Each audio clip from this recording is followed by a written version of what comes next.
Welcome back to ChatChit. Round 22 was an absolute belter, and anything could happen with 2 rounds to go in the home and away season. We had such tight games this round, with almost 2 draws on Saturday night after every game before that was insanely tight, and then some pretty surprising results on Sunday, which we'll get into. You're absolutely right. It was an absolute belter of a round. I 100% agree. For the first 6 games of this round, the team that won was losing at 3/4 time. I don't know if we've ever seen that before. West Coast kicked 3 goals in the last 90 seconds to salvage a graveyard game. No one thought anything would come of it. Gold Coast get their first away win, killing Essendon season with a McAndrew after the siren goal. We had the most dry game of the season, Melbourne and Port. But yeah, let's jump into the top 5 players of the round. My number 5 player of the round and the number 1 vibe player of the round was McAndrew. He shushed Essendon after sending them to Bali for the off-season, saying, come back to 2025. The crowd had been booing him all game when he's been sent forward and has been an absolute revelation over the last few weeks after being so promising down back. He is a man with a future and kicked a crucial 4 goals, including the game-winning goal against Essendon. Do you want to say the stat about Essendon? The last 3 times in the AFL that a team has kicked a winning goal after the siren, it has been against Essendon at their cost. Love it. Fans must hate it. My number 5 is someone you'll love that I've picked, because I don't pick defenders very often. Mm-hmm. I got Brandon Starcevich. Oh! And they lost the Lions, so this guy had an awesome performance. But this guy goes very under the radar. He kept Toby Green to 4 disposals, 1 goal, 1 score involvement. A few weeks ago, he kept Rankin quiet and got him so frustrated that Rankin bumped him, got himself a 4-week suspension. Can't remember a bad game. I feel like he just drops an 8 out of 10 plus each game. And that's been the case for a few years. He's one of those players that just doesn't mess about, and then he got a buzz cut, and then you're like, oh, he really doesn't mess about now. And it's... Exactly. Man means business. And I know they lost, but he did an absolute job on Toby Green. Absolutely. My number 4 player, I think you'll like this one. Joshua Weddle. Oh, did he kick goal of the year? He might have kicked goal of the year, kicked 3 goals as a half-backman, and did not have an ineffective disposal today. I did not know that. He had 18 disposals without missing one of them. 100%. Every one of them went to a teammate. So, what a game from Josh Weddle. He's a symbol of what this Hawthorn side is, which is just excitement, youth, and promise. They're absolutely flying the Hawks, and I would not want to be the team that faces them come finals. My number 4, you might have him a bit higher or not have him at all. I've got Chad Warner. So he was at his explosive best the other day. He started a little bit dodgy, but then sort of worked his way into the game. Ridiculous 4th quarter, finished with 33 disposals, 2 goals, 13 contested possessions at 75%. Wow. Crucial win for the Swans. I wasn't able to find a spot for him, but it was an amazing game. My number 3 was Harry Sheasel, who... It's been a lot of games in the last 8 or so weeks where he's been in this top 5. The Shees is flying. God, they've got him up the ground. It took him like 1.5 games to adjust, and now he is able to find the footy and just be so impactful every game, so consistently. Another 2 goals and 31, 10 score involvements, doing everything he could for that North Melbourne team. And gosh, that's a future Brownlow medalist. He's just consistently putting up these ridiculous stat lines. Yeah. How he was on the half-back line for so long, I'm not sure, but he'll be there for the next 10 years. I have Oscar Allen at my number 3. The West Coast captain's finally back. It took him a while after the long-term injury. 5 goals, including the game winner in the final 30 seconds. 1 goal assist, 10 score involvements, and something to look forward to next year. Yeah, it was a very good performance from Oscar Allen, and having him and Waterman together for a full season it would be very exciting for West Coast fans. My number 2 was Jason Horne-Francis. He played an amazing game, and we know with Jason Horne-Francis, he doesn't get the most disposals for a midfielder. He's not going to average 30, but his disposals are bursting through packs, big clearances. He's a strong player, very talented. He was able to accumulate 28, kick 2 goals, and was clutch in the 4th quarter, intercept marks in a game which was marked by defense. He really stood up for the team and has Port in 2nd place. 2 great weeks in a row for JHF. My number 2 is someone you're probably going to have at number 1. I have Isaac Heaney at number 2. One of the best... have we not had a player in common yet? We haven't, no. One of the best quarters of footy I've ever seen. Yeah. So I just give the stats for the quarter. 14 disposals, 4 crucial marks, including 1 goal and 3 clearances. Craig McRae said in the interview after the game, the Collingwood coach, he said he's never seen a player have that sort of impact on a game in a quarter. Yeah, 100%. All the talk shows that have happened so far have pretty much said the exact same thing. And it wasn't just the stats, there were just a couple of occasions in the 4th quarter where the ball's in a really tight contest, bouncing around, picks it up cleanly, breaks a tackle, fends a guy off, gives the don't argue, and then finds a Swans teammate in traffic. It was the ability to be clean and really absorb the pressure and then pass it to the guys on the outside. Yeah, and then huge contested marks, always getting himself in space, working across the field, kicks the crucial goal, and he was just everywhere in the fourth quarter. He was my number one. I can understand why. And my number one is something you don't have. I have Tristan Sherry at number one. Great. And I know they lost, but I'm just going to read you this stat line because this is absolutely ridiculous for a ruckman. It's really ridiculous. 30 disposals, 13 clearances. Usually ruckman just hack it forward. This guy went at 80% disposal efficiency. And then you think, wait, did they have him in the ruck or was he just a midfielder? No, 33 hitouts. Exactly. 12 tackles, bro. I'm getting there. 9 score involvements, 23 contested possessions, 4 contested marks, and like you said, 12 tackles. Sent it inside 56 times. I don't normally like picking guys from losing sides, but this guy's stat line was too much to ignore for me. But what we're going to talk about, I think this is a great transition. Our next segment is what we think the All Australian team looks like at this point of the year. Let's get into it. Starting with the fullbacks, and I had a look at this team, had a look at my team from about 6 or 7 weeks ago when we did it, and there have been a lot of changes all over the field. Same here. Lockie Whitfield, Jeremy McGovern, and Luke Ryan are on the fullbacks for my team. On the half back line, Dane Zorko, bit of a revival season. Harris Andrews has to be there. And Nick Blakey holds his spot for me. In the centre, I have Errol Goulden on a wing. I have Cripps and I have Zach Merritt playing on the other wing. The followers, I have Tristan Sherry as my ruckman. Nick Dacos and Marcus Bontempelli. At half forward, I have Dylan Moore, Charlie Curnow, and Cam Rayner. Full forward, Jeremy Cameron, Jesse Hogan, and Tyson Stengel. And my interchange is Isaac Heaney, Caleb Sarong, Adam Treloar, and Harry Sheasel. Okay. Like the team, we have 6 differences. Okay, so there's a bit to talk about. I like it. 16 in common. The first 4 players you named, I don't have any of them in my team. Wow. My full back line is James Sicily, who I think has been so crucial to this Hawks charge that I think he's in there. James Sicily, Alex Pearce. I think his front half of the year was just so strong. I'd like to request a change to my team. Who do you I'd want like to put Sicily in, but I'll get to that a bit later. Okay, Sicily, Alex Pearce, and Andrew McGrath, who I think has been so amazing in that Essendon back pocket. On my half-back line, I also have Nick Blakey and Harris Andrews, and I have Dan Houston on the other half-back line. I think he goes beautifully both ways, up and back. Centre line, Goulden, Treloar, and Merritt. Followers, I also have Tristan Sherry in the ruck, Isaac Heaney and Patrick Cripps. Half forward line, Bontempelli, Jeremy Cameron, and Chad Warner. Did you have Warner in there? I didn't have Chad Warner in there. Okay, 31 goals right now as a midfielder. I understand that. He did have a quiet few weeks and might have influenced my decision a bit much, but yeah, I had him on the fringes. Fair enough. In my forward line, Dylan Moore, Charlie Curnow, and Jesse Hogan. And on my interchange, Sarong, Sheasel, Nick Dacos. And this is the big one for me that no one else is going to have. I've got Hayden Young in my All-Australian team. He's been the best player in the competition past 6 weeks, according to Champion data. I've made one change to my team after hearing that. I have Sicily in for Lockie Whitfield. Fair enough. But yeah, the All-Australian team is something we always look forward to every year. They release the squad of 40 and then they cut it down to the squad of 22. Really hard to pick. I love it so much. I just love the players that get this recognition. Guys who just play a phenomenal year, and I hope that there's a few Swans in it this year. I'm just hoping they put the midfielders in the midfielder spots and don't just stick them around just so they can fill the team out with as many good midfielders as possible. But we'll move on to hits and misses. I'm going to start us off with my hit. The top 6 teams in the league are all non-Melbourne teams. Did you know that? I didn't. I'll read you the top 6. I'd be interested to know, you probably didn't have it, when the last time that was. Probably never, but that's my guess. Sydney, Port, GWS, Geelong, Brisbane, and Freo. And the axis of power, as you might call it, has been destabilised. The axis, of course, consisting of Collingwood, Carlton, and Essendon. Those big Melbourne clubs. Melbourne and Richmond add to that. So that all of those teams are sitting outside the top 8. All 5 of those teams I just named. With Collingwood, Carlton, and Essendon, all those teams sat in the top 4 for a considerable time this year.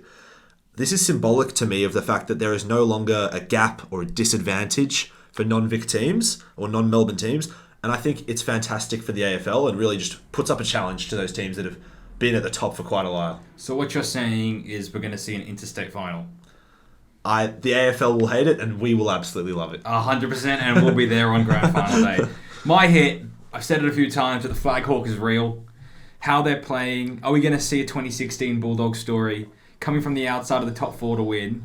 Let's just say I would not want to finish 5th and meet these guys, or 6th if they come 7th. They could sneak into 5th or 6th even. Who knows? It'll be difficult. 100%. It doesn't matter where they play, home or away. They're going to go at it. They're going to have a crack, and I can easily see them winning a final. And have you mentioned their last 2 games of the year? I haven't. They've got Richmond and North Melbourne. Exactly. Percentage builders. Which, obviously, anyone can beat anyone this year, but those are probably the 2 easiest fixtures. Yeah, so that's why we think they're now, finally, locks to make the 8. No, don't say lock. Now they'll miss. I'm just going to do it. I'm going to do it. Okay, my miss is that Collingwood are all but out of the finals race 1 year after winning a premiership.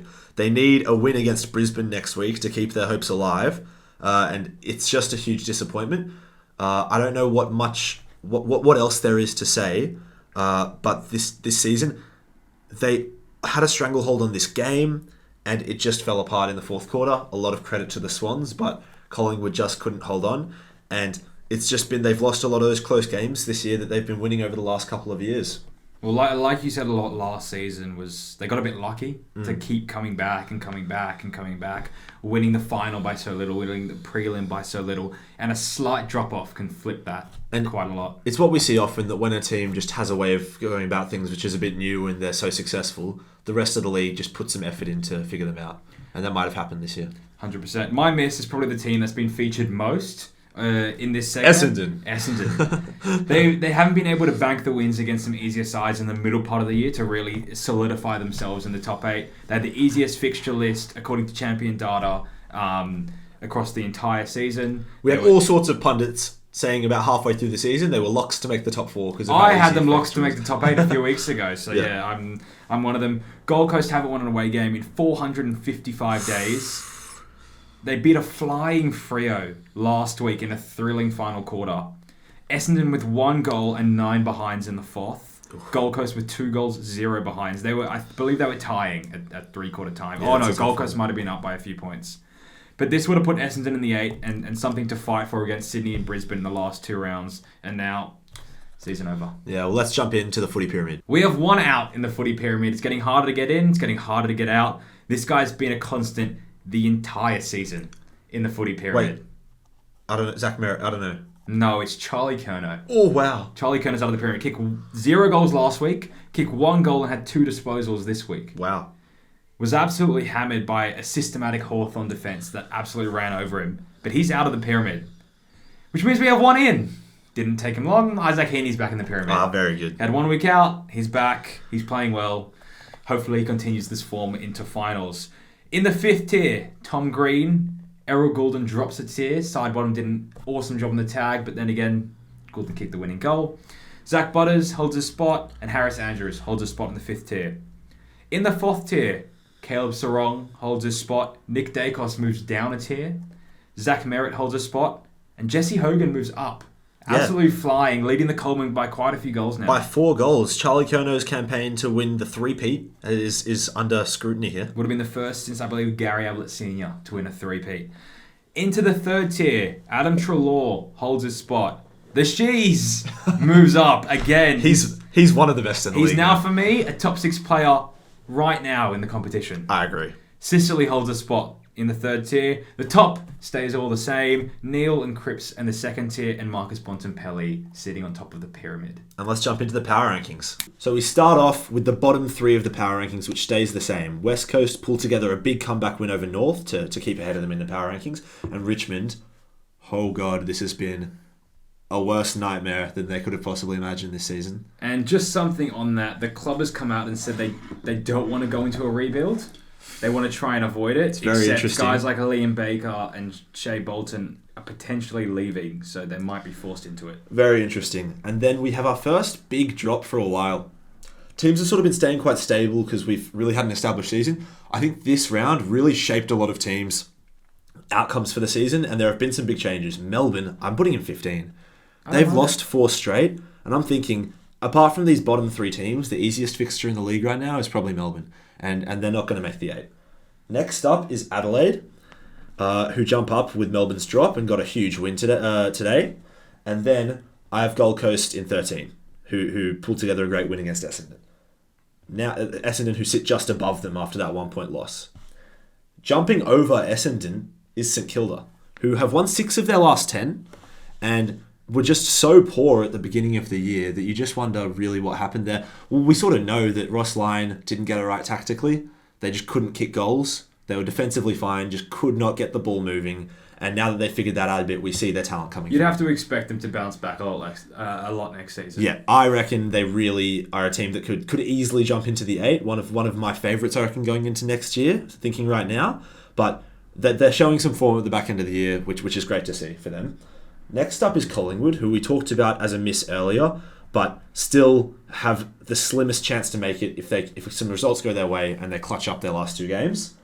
Carlton stay in 9, despite the big loss against Hawthorn, just because I think out of the teams outside the 8, Carlton is the team I think has the capability to jump back in. The top 8 is, I reckon, separated themselves a little bit this year, this week, with Hawthorn jumping in the form that they're in, and Bulldogs and Hawthorn, 2 form teams, being the ones sitting at 8 and 7. I tell you what, how important is the percentage in these last couple of weeks? So huge. Carlton 107.4, Hawthorn 108.5, both on 48 points. It could come down to how much they beat other teams by. Yeah, the magnitude of that Hawthorn win against Carlton, it was massive. Was just huge. They won by 74 points, and it was needed to just sneak over Carlton by about 1%. Yeah. So next up is Freo, who in 8th, who I think the top 8 on the power rankings right now, I think for the first time this year, is the top 8 on the ladder, which is quite interesting. Yeah. And Freo are in the worst form out of those sides. They're stumbling a little bit with 2 straight tight losses, but I don't think it's anything that they can't turn around. And I think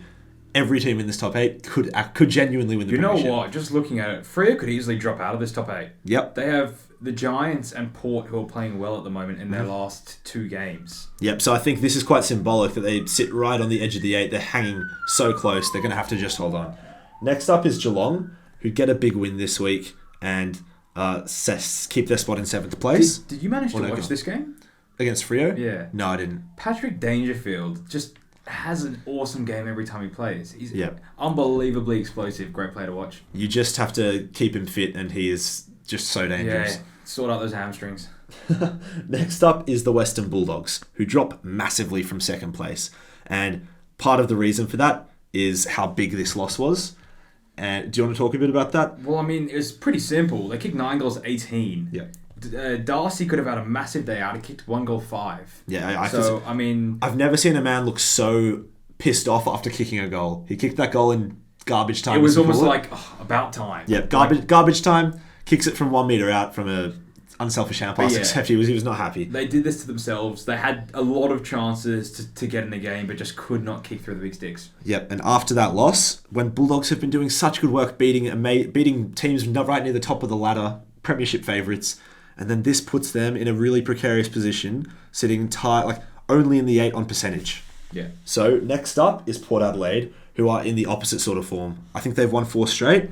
Yep, they have, and they sit in 2nd place on the ladder. So I don't know. I don't think I believe in them as a top 4 premiership favourite, which is why I put them at number 5. But they're putting themselves in the right position, and you just have to give credit to what Ken Hinkley does in the home and away season. Well, there's a lot of questions at that club. Yep. Is Ken Hinkley going to be the coach at the start of next season? He was under huge pressure mid-season. He broke down after one of the games that they won, and now they're in 2nd. They got a showdown next week. They might have 2 home finals. I mean, I think a big part of the reason I don't believe in them in finals, and that a lot of people don't believe in them, is that they just haven't shown up in finals. They've been a top 4 side almost every year for the last 5-6 years, and if not, they've been just outside the top 4, and they just can't get there, and I think they've only made 1 prelim out of those 5-6 years. So they just need to show up in finals, I think, for anyone to believe in them. Next up, we have Sydney in 4th. So it was an amazing again. It was an amazing 4th quarter for Sydney. It is hopefully the 15-minute stretch there because they were down 28 with 15 minutes left, that could lift and rejuvenate their season, that spark back, but they didn't play well enough for 3.5 quarters. I mean, hopefully they've just played themselves back into form. Yeah. I think they talked a bit, Luke Parker talked after the game, and Isaac Heaney, about how they've been talking about how they just need to, beat themselves mentally. They need to get on top of this mental block that they might have, where maybe they didn't believe in themselves in 4th quarters, and now they just don't think that they have it. So maybe that 15-minute stretch where they were back to their best, Heaney, Warner Goulden dominating. Maybe that'll spark it for them. We'll see. Next up is Hawthorn, who climb once again. They've been in third before this season, but they are... I don't want to play Hawthorn right now. No one wants to play Hawthorn right now. They are so good. They are not just... They've gone from fun and exciting to elite. They are now one of the best. Next up is GWS. And timing everything right. 6 in a row. Finals coming. 2 rounds to go. And they are just structured the right way. They've gotten back into health, had injuries earlier in the year, and everything's looking stable over at the Giants. They've really taken off on this premiership runway. They really have. And then at number 1, I'm letting the Lions keep their place. They sit just outside the top 4, but in the back half of the year, they won 10 games straight, and I think have enough time to... I don't think anyone else deserves to sit in number 1. They've still won 9 from their last 10. They have. And I think that they are the team to beat still and will make the top 4. Let us know if you want to see any other segments for the rest of the year. We've got a lot of stuff lined up. But yeah, we'll see you on the next one.